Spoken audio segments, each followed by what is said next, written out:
entrepreneurship consultant to individuals, institutions, and corporate organizations, investment banker, investment analyst, and advisor, professional member of Chartered Institute of Information and Strategy Management, professional member of Nigerian Institute of Business Psychology. He is presently special technical advisor on entrepreneurship, job creation, and skill development. Please, with a round of applause, let's make welcome for his opening speech. Give it up, ladies and gentlemen, Nasir Abdulquadri. Collective nation to live abundant life, we must represent God. It must be either Khalifa or we live in his own image. And what is his image? He's a God of productivity, he's a God of creation. He's a creator, that's why he created this way. Created the numbers of animals, trees, and so many things in this world.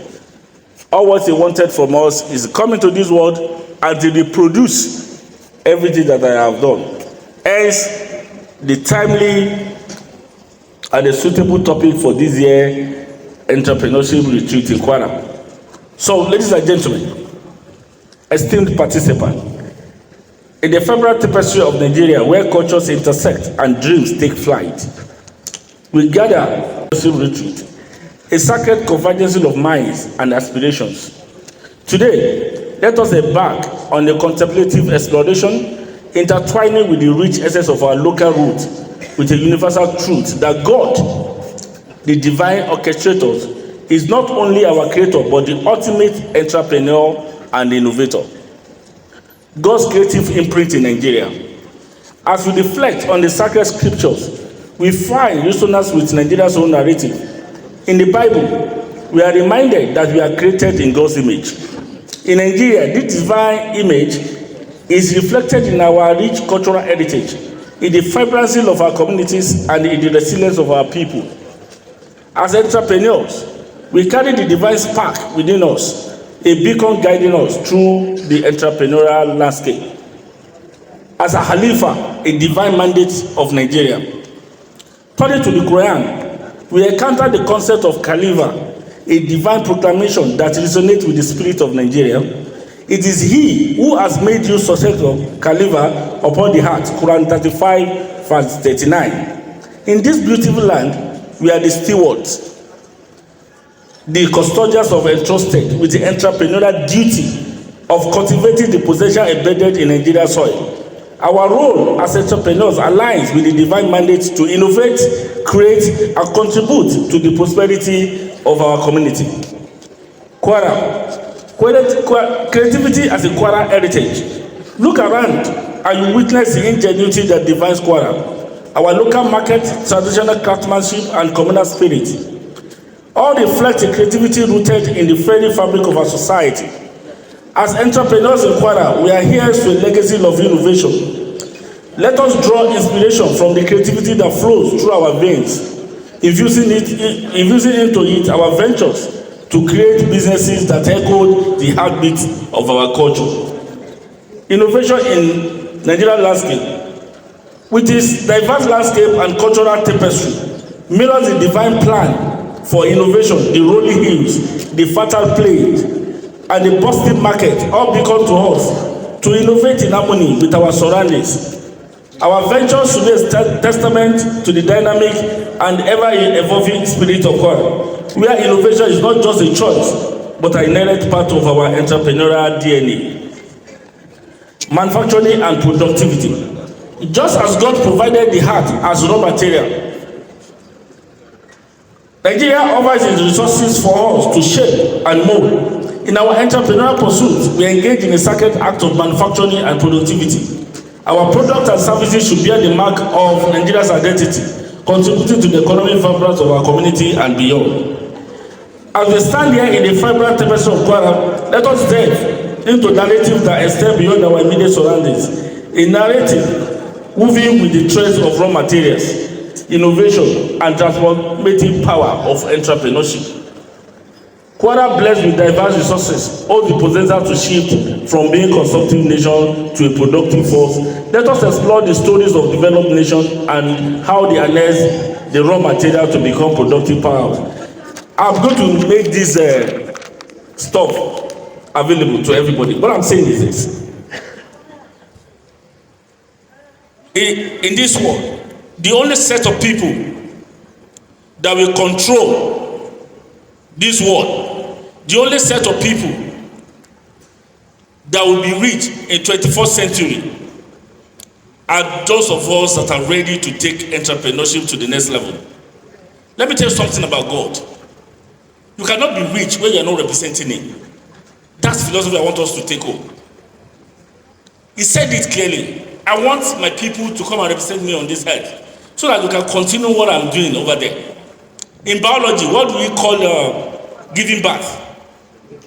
Reproduction. Is that not God of who has produced that we are reproducing? God. God, look at the numbers of human beings God has produced. Recently, we were told that we are about 8 billion all over the world.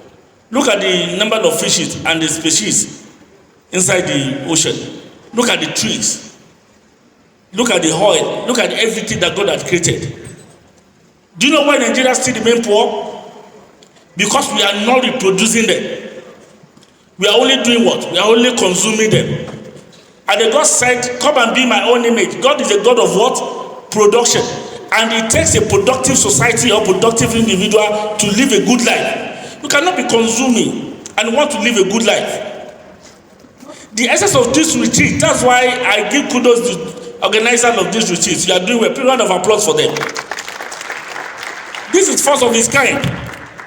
And as Nasir Abdulquadri, COD Positive Global Image Council, we identify with you all 100%. Because the only way we can take this country to the next level is when we begin to reproduce, to innovate. What did God ask for us? He was not even asking us to create anything new. Everything He had created, look at horses. Horses was made, cars were made from horses. And the aeroplane was made from what? From the pet. We are only reproducing. But in the Nigerian concept, we are not reproducing, we are only consuming. Look at the oil that God gave us. We have oil. That's a blessing. But God look at us and laugh. You know why? Because He gave us oil, yet we cannot refine our own oil. Then we are importing it, we sell it, we export it for it to be refined, then we bring it back to be sold to us. Why do you think we are buying oil at that rate? They said they want to remove subsidy. Okay, fine, they have removed subsidy. Do you know the meaning of subsidy? Subsidy is the landing cost attached to importing fuel, our own fuel, from abroad. Because when we export our oil, they take it there, they help us to refine it, they sold it back to us. So the businessmen went there to bring it back to Nigeria, and they had to pay for importing it. So the landing cost, everything attached to the transportation is what they are calling. So please, unless we begin to think and produce, unless we key into making things happen. But let me warn us, very soon Nigeria is going to become a state where everything we eat, everything we wear, everything we do will be produced locally by us. Yes. We are going to get there. Something will happen. But the question you should ask yourself, as an individual now, is what are they going to buy from me? Are you going to be consuming up to that time? Because let me tell you something. You have to change, and I believe that those of us that are here are part of the people Nigeria is waiting for to change the narrative. Whether you are in service, production, or whatever you are doing, you are part of the great history, trajectory of Nigeria that we are waiting for. And if you can take it to next level, I'm telling you, we have 200 million Nigerians. If only 1,000 is patronizing your business, you will be rich. So the essence of what we are doing today is to change our mindset. That one, if you are an entrepreneur already, you are on the right path. Because we have two kinds of people in Nigeria. We have problems and we have what? Solutions.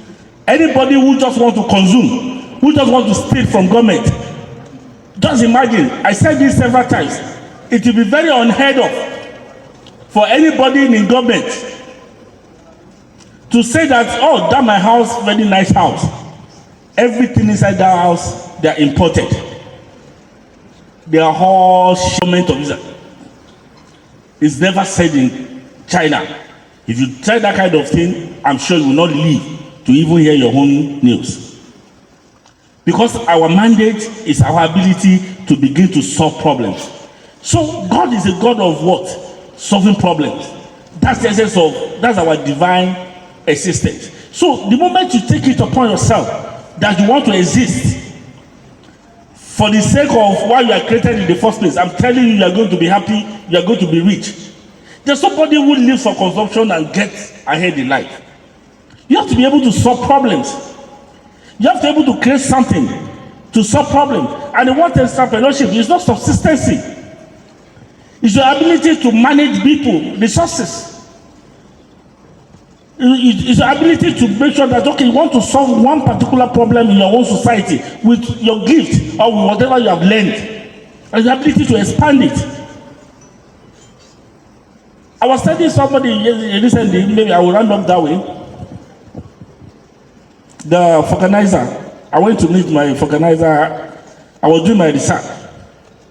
I said, I want to change my 4 tires.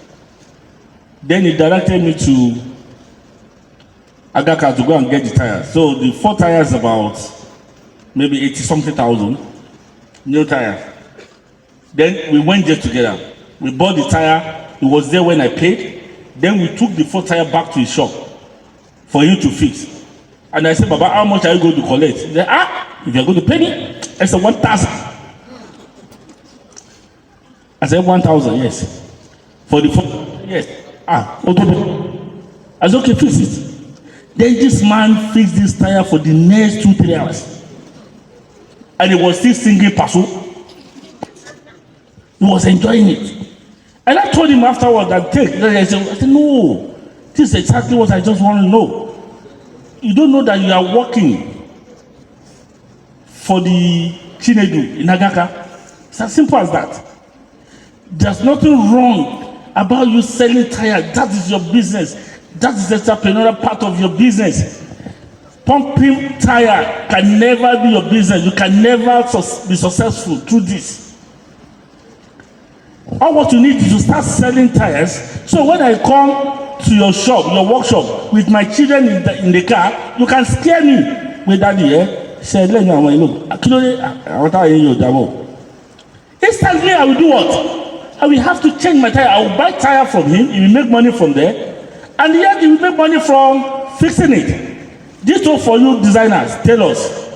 Your job is not just about sewing. Some people will buy material worth of 60,000, 100,000, 150,000, and 800 naira.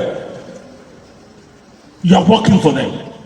Even as a tailor, you have to get to a stage where you are not sitting again. You just have to design and create market. This is how they're doing it abroad. Jojo Amani, Fashad, all those people that we are celebrating, they are tailors. The only thing they do is that they have support of their country. That's why they are making it. And that's what is called innovation. Remember this story, some of us that were in primary school in the 80s. There's this story in one of our English textbook. Is it how do? That Hemia called all of them, that anybody who could tell me a story that will last for the next 2 weeks, that person will become my in-law. That's the in-law to the king. So somebody came, he told the story, within 2 hours the story has finished. You know, in those days, when you told the king that you could do something and you are not able to achieve it, you are dead. The second person came, then Audu came. He said, I will tell a story that will last me for the next 1 year. They said, look at this, all of them laughed. He said, okay, there was a big warehouse like this. And there were grains inside the over 3 billion grains. Then there were over 3 billion grasshoppers outside. They wanted to eat from the grain inside the warehouse. But they could not come in. There was no way. There was no entry nor exit. So what did they do? One grasshopper just discovered a tiny hole that could take only one grasshopper at a time. Then he said the first grasshopper went inside, he took a grain, he came out. He said the second one went inside, he took a grain, he came out. They said, how many grains did you say? They said 3 billion grains, sir. They said, and they went in, all of them, in fact, no, they went in one by one, sir. So the second one went in, by the time he got to 100, they have slept off. So they woke up, the guy is just reaching 250. They said, okay, 251 went in, he took a grain, he came out. They said, how many grains? He said, 3 billion grains, sir. That's when they realized that this grain will never finish. And they became the kings. Do you know the meaning of that? Look at the iPhone that we are using. iPhone 7, iPhone 8, iPhone 10, iPhone 11, iPhone 13. And Nigeria will be fighting each other or one another. You are not using latest because we are stupid, we are consulting, and they are just using what? The green strategy. Look at Honda. 92 model, 93 model. But what is different between 92 model and 92 model? The rear light, that one is extended to the boot. You see our life? The engine is the same. This now, what are we saying? You don't be angry. You can use the same strategy. If you are selling akara, you can even call your akara iPhone 1, iPhone 2, iPhone 3. Which one is iPhone 1? Is it the one with fish? Which one is iPhone 2? The one with egg? Which one? You see people that will come to your shop that will please give me 3 iPhone 1, 5 iPhone 6, and that is innovation. Look at what you are wearing. When you look at our women, when you see them dressing up, all their styles were mistakes turned to innovation. Once there's a mistake, they just turn it to what? Innovation. Before now, when you see people wearing things like this, they didn't used to have slit. You understand? The tailor just made a mistake and they realized that it makes it easy for you to walk. It became what? Style. Go and check out every style that women wear. It was what? A mistake, and they made it innovation. So you can start any business and you begin to build on it like that. That's why we are telling Nigerians, it's high time, if you remove subsidy from us, then please invest the money where we can begin to buy our local things. We have highly productive Nigerians. Look at you are here on your volition despite the time. I tell you are going to be successful. You are going to be successful. Yeah, there was a story, somebody went to an event. I'm rounding up. Somebody went to an event and getting to the event, he was now checking. I'm telling you, all of you that are here, that's his message for you, and that's what I can see. That because for you to be here today, you understand, that means you are going somewhere in life. So the person was now looking for his chairs at the back, busy fighting people that I will sit here. So by the time the event, the organizer came in, they just look at the person and they took the person to the front. That your seat is at the high table. Most of us, we don't know that God has already ordained us to be at the front seat. Then some of us are still at the back looking for our seat. Let me tell you today, for you to be here, many are called, few are chosen. For you to be here this evening, that means you have been called for greatness. If you have been called to greatness, please take it serious, whatever you are doing, and I'm sure you are going to get there. And again, we all have hope. You know, we are very religious in this part of the world. Extremely religious. We believe that God will do it. We have hope, we have faith. But let me warn us, faith is not blind optimism. Faith is not sitting down, do nothing, and expect that everything will be fine. Faith is not to market, not to use digital marketing, not to use social media, not to learn more about your skill, and expect one day you are going to be successful because you are fasting. That is not faith. Faith is that thing inside all of us that insists, despite all evidence to the contrary, that greater things await us ahead. Only we can challenge ourselves enough to work for it, fight for it, and achieve it. Thank you, God. Ladies and gentlemen, give it up for the guest speaker, Malam Nasir. Thank you so much. Great things await. Thank you so much, sir. Thank you so much, sir. Great things await every one of us. Can we celebrate him with a standing ovation? Can we celebrate him with a standing ovation as he takes a seat? Can we celebrate him with a standing ovation as he takes a seat? Thank you so much, sir. That was very insightful. Thank you so much, sir. He said innovation should be in our DNA. How many of us caught that? Innovation should be weaved into